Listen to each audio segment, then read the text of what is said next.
Right, then we're once again building up to the IPL Grand Finale 2023. That is after the game that was scheduled on Sunday was washed out because of unseasonal rain in Ahmedabad. So we've got Sunil Gavaskar once again to help us build up to that encounter.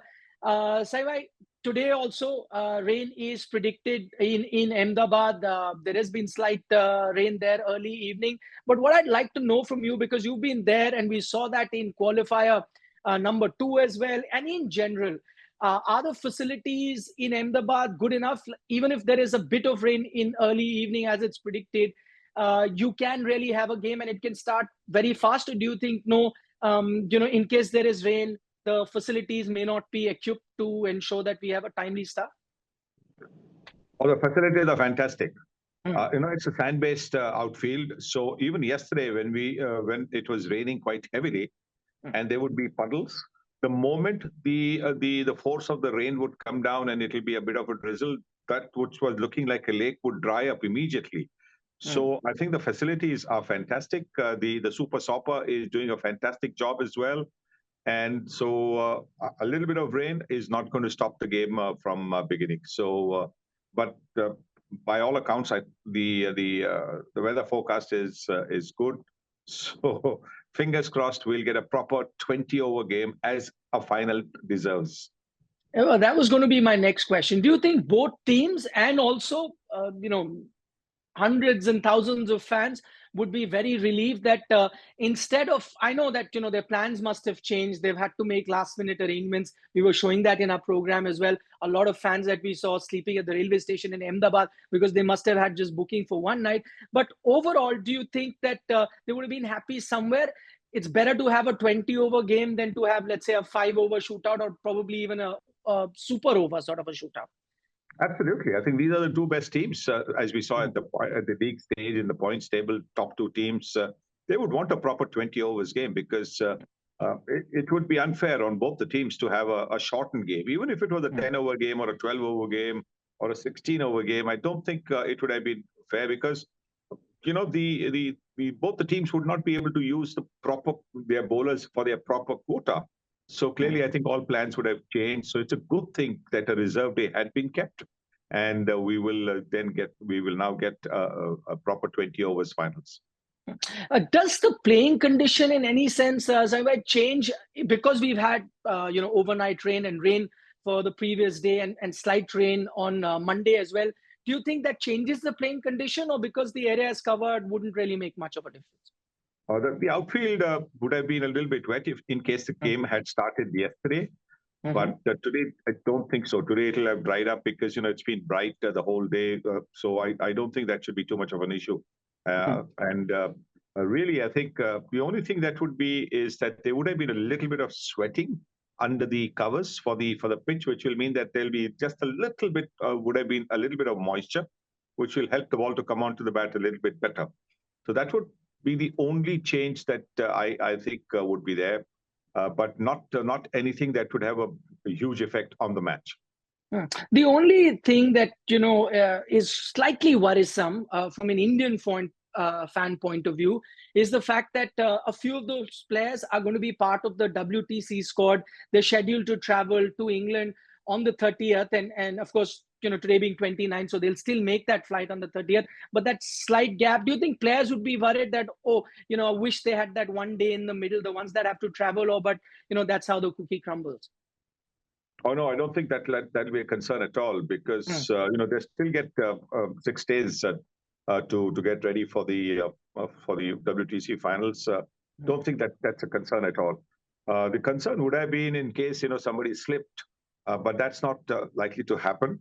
And from the Gujarat Titans point of view, that this extra day which they get is actually very good for them because look, they were going to play the finals with just a day's gap, and however fit you are, you tend to have just a little bit of muscle soreness, which can hamper you. We saw that with young Madhwa. He bowled so well with the 5 for 5. And with a day's gap, which was a travel day for the Mumbai team, and then the next day, you could see his run-up wasn't the same. His bowling action, everything was not the same. So with a batter, the forearms get stiff, Somebody like a Shubman Gill would be feeling a little bit, I'm not saying, I mean, he's probably super fit, but it does tend to sort of leave a little soreness in your arms and in your shoulders, when you're playing those shots for the bowlers as well. So in a sense, this one day's break is good for Gujarat Titans. Ah, that's really interesting. Yeah, you're absolutely right. They didn't have that much of a recovery time. Now that one day break, I think it's now on an even keel when it comes to as far as the rest that two teams have got, that is Chennai Super Kings and Gujarat Titans. Getting down to the specifics, Anivai. Now CSK, remember, overall the record of GT versus CSK is better, but CSK beat GT the last game. Will that have any bearing on the final? Not really, because GT will say to themselves that they lost to CSK at their home ground. They'll take a look at on our home ground. We are pretty much unbeatable. So GT will go into the finals, with a massive win over Mumbai Indians. So they'll be very, very confident. And like I said, this extra day, with a bit of a break, bit of a breather, will have given them just that much more recovery time, so that they'll be 100% looking forward to the game.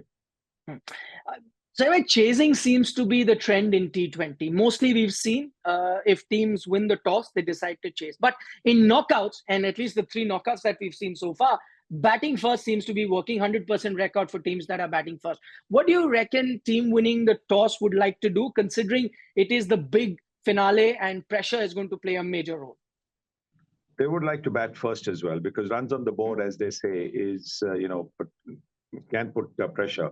And you put a big total on the board, something like 190 or 200, then that really puts a lot of pressure on the team that is chasing. The only concern would be that they'll be keeping an eye on the weather forecast. And if there's a possibility of rain later in the evening, then they'll be saying, oh, the Duckworth-Lewis method might come into play.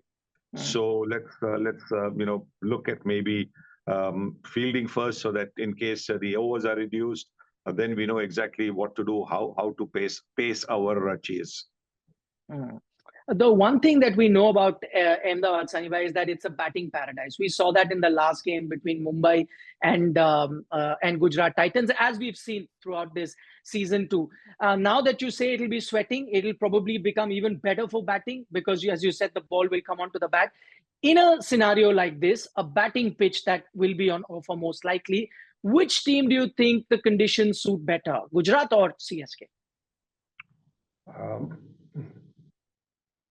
It's a good question, but with the all-round CSK, you would think, because when you look at their batting, they've got Ruturaj and Conway. There's Mahendra Singh Dhoni at the end. There's Jadeja in between. They've also used Raidu to good effect. Shivam Dubey has been batting brilliantly. So where the ball will be coming onto the bat will actually suit CSK better. But then look at the attack that Gujarat have. Gujarat has Mohammad Shami, who can break through in the first 6 overs.